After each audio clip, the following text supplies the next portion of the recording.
जेव्हा जनतेच्या घरासमोर गटाराचं पाणी ओसंडून वाहतं तेव्हा प्रश्न फक्त दुर्गंधीचा राहत नाही, तो असतो प्रशासनाच्या जागेपणाचा। पिंपरी चिंचवड शहर स्मार्ट सिटीचं स्वप्न, पण वास्तव मात्र दुर्गंधी आणि दुर्लक्षाचं। 10 ऑक्टोबर 2025 एक नागरिक आपली जबाबदारी ओळखून सारथीच्या व्हॉट्सअप क्रमांकावर ड्रेनेज लिंकची तक्रार नोंदवतो। आज 26 ऑक्टोबर म्हणजे 16 दिवसानंतरही त्या तक्रारीवर कोणतीच दखल घेतली नाही। स्वराज कॅपिटल सोसायटीच्या समोर गटाराचं पाणी ओसंडून वाहत आहे। मूल खेळताना संसर्गाचा धोका, वृद्ध नागरिकांना श्वास घेणंही अवघड आणि नागरिक म्हणतात दररोज गटाराचं पाणी अंगावर येतंय, पण प्रशासनाचं पाणी डोळ्यातही नाही येत। दरम्यान कर संकलनासाठी मात्र अधिकारी पहाटेपासून सज्ज। दरवाजे ठोठावून कर वसुलीचा दबाव, पण नागरिकांच्या आरोग्यासाठी एकही पाऊल नाही।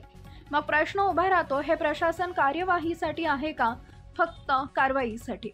जनतेच्या पैशावर चालणारं हे यंत्र आता जनतेलाच दाबतंय का? या घटनेमुळे नागरिकांच्या मनात केवळ संताप नाही तर एक जागर निर्माण झाली आहे। लोक म्हणतात आम्हाला वसुली नको, उपाय हवा। ही आवाजाची सुरुवात आहे। एक नागरिक आता विचारतोय, प्रश्न विचारतोय, उत्तर मागतोय। कारण जेव्हा प्रशासन झोपतं तेव्हा नागरिक उठलेच पाहिजे। ही लढाई स्वच्छतेसाठी नाही, ही लढाई जबाबदारीच्या जागृतीसाठी आहे। प्रशासन झोपला तरी आम्ही जागे आहोत, कारण आम्ही नागरिक आहोत।